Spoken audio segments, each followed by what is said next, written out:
نسبة الفايدة هو العامل الوحيد المهم في الفايدة المركبة، صح ولا غلط؟ لا، ممكن تبقى على كام سنة؟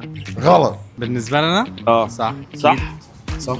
طيب هو غلط، لان برضو بتفرق المده، هحط الفلوس دي لمده قد ايه وعدد المرات اللي بيرجع لي منها فايده. الفايده المركبه معناها انت بتاخد عائد على راس المال الاصلي بس، صح ولا غلط؟ لا.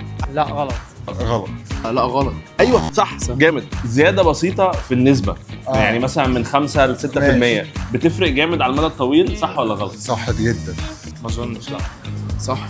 تفرق طبعا. طبعا. اكيد بتفرق طبعا. بالظبط، على المدى الطويل التراكم ده مع نسبه الفايده اللي بتعلى هتفرق جامد. بالظبط. صح. الفايده المركبه لازم تزود فلوس كل شويه عشان تشتغل، صح ولا غلط؟ لا مش شرط. لا مش شرط. صح. اكيد.